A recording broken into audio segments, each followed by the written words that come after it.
Desde el origen de la humanidad, el trabajo se ha conformado como la actividad social consistente en la ejecución de tareas, con esfuerzo físico e intelectual, cuyo objeto es la producción de bienes y servicios para la subsistencia.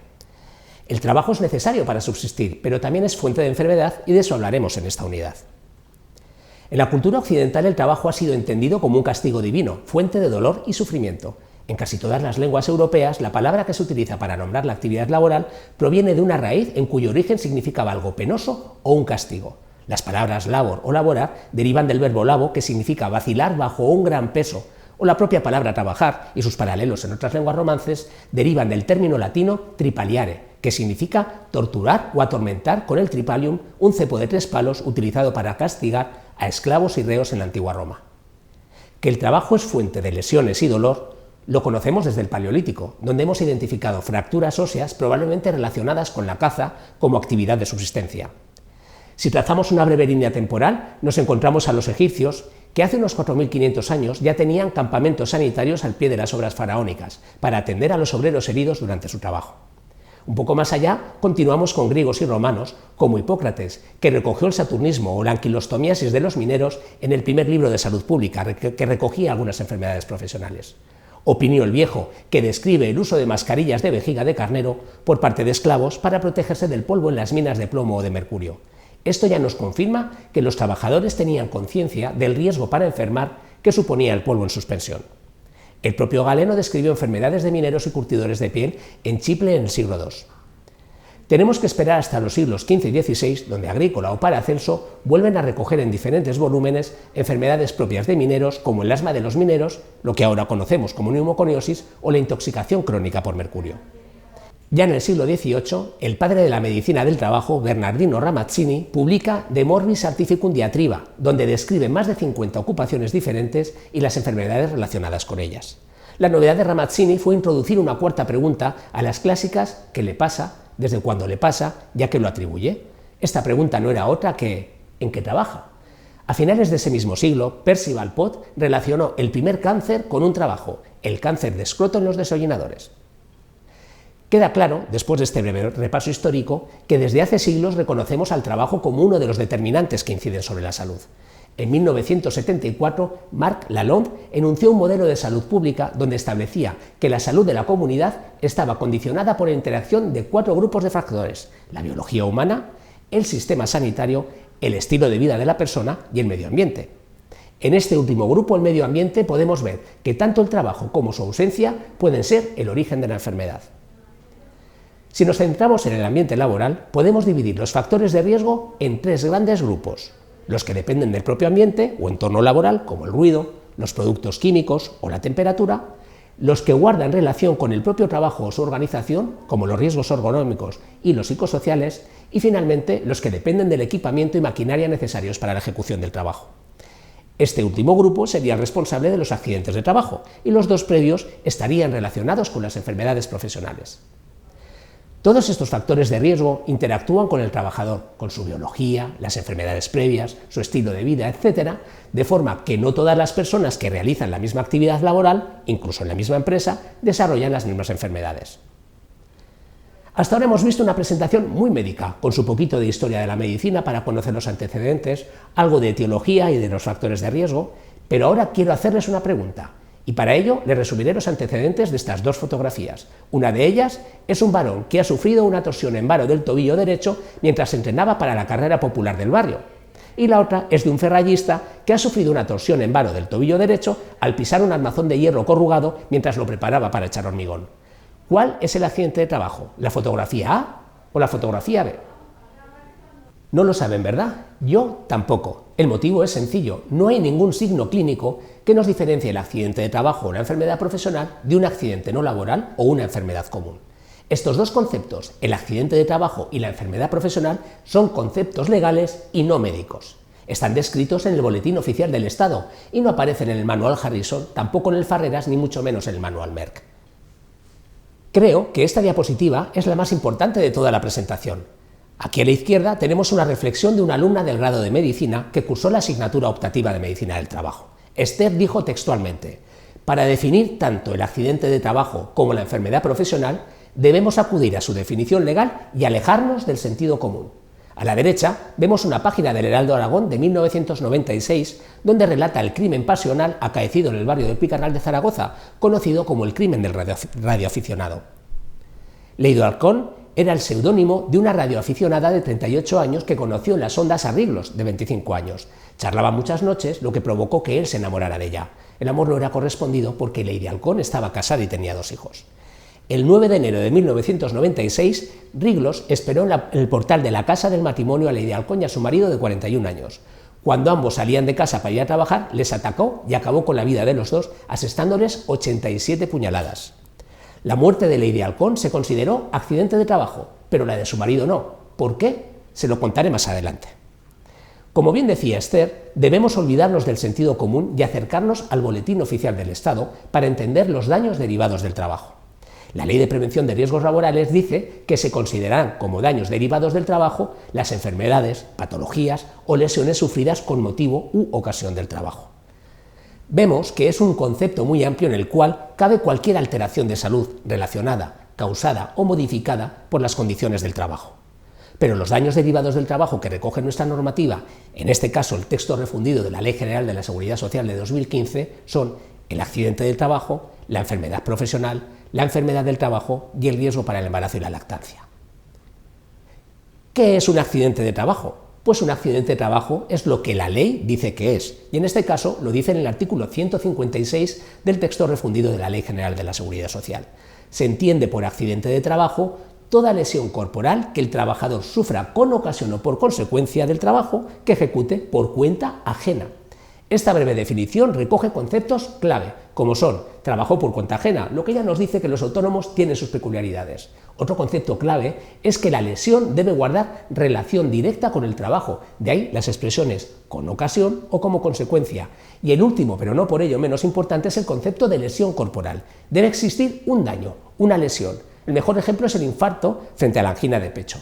Un infarto agudo de miocardio en tiempo y lugar de trabajo tiene en nuestra jurisprudencia la consideración de accidente de trabajo, pero una angina de pecho no. ¿Cuál es la diferencia?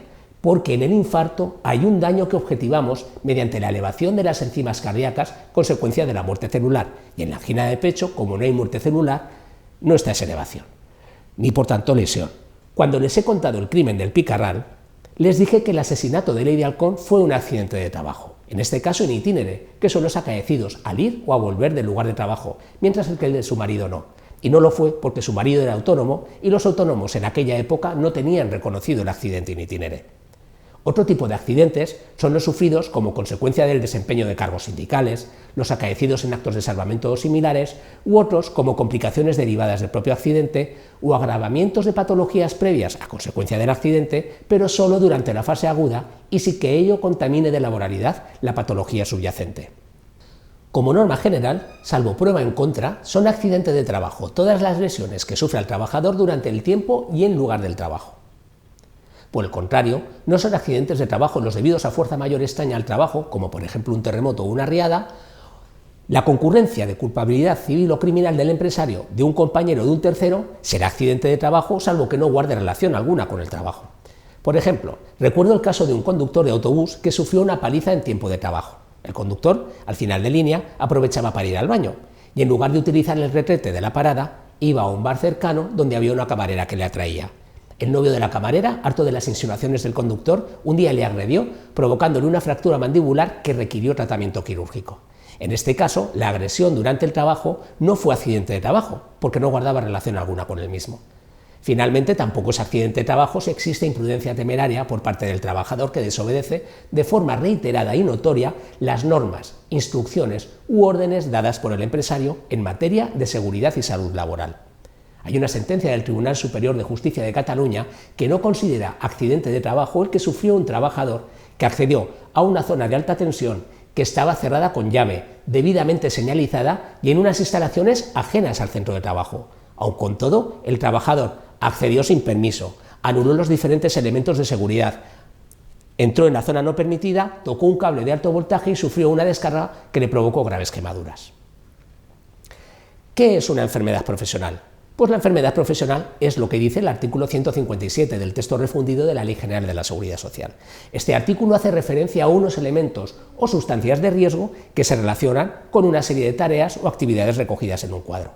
Este cuadro es el anexo 1 del Real Decreto de Enfermedades Profesionales, de forma que solo son enfermedades profesionales aquellas que aparecen descritas en el cuadro, tanto la enfermedad como el riesgo tarea, y que además se contraigan a consecuencia de la actividad laboral habitual. El anexo 1 de este Real Decreto agrupa a las enfermedades profesionales en 6 bloques: enfermedades profesionales por agentes químicos, por agentes físicos, por agentes biológicos, por inhalación de sustancias no incluidas en los otros apartados, como puedan ser la neumoconiosis, la silicosis, la visinosis o la bagazosis, enfermedades profesionales de la piel por sustancias no comprendidas en otros apartados, y finalmente el cáncer laboral, como pueda ser el mesotelioma o cáncer de pulmón por amianto, el cáncer de vejiga por aminas, el cáncer de pulmón o de piel por arsénico, o síndromes mieloproliferativos por trabajar con benceno u otros hidrocarburos.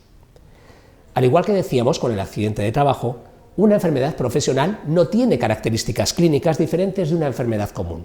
El síndrome del túnel carpiano relacionado con el trabajo y el de una persona con diabetes o hipotiroidismo son clínicamente iguales: hormigueo y dolor en el territorio del nervio mediano, de predominio nocturno que le llega a despertar, y ni tan siquiera el electroneurograma del nervio mediano nos da una pista para diferenciarlos. ¿Cómo valoramos, pues, si se trata o no de una enfermedad profesional?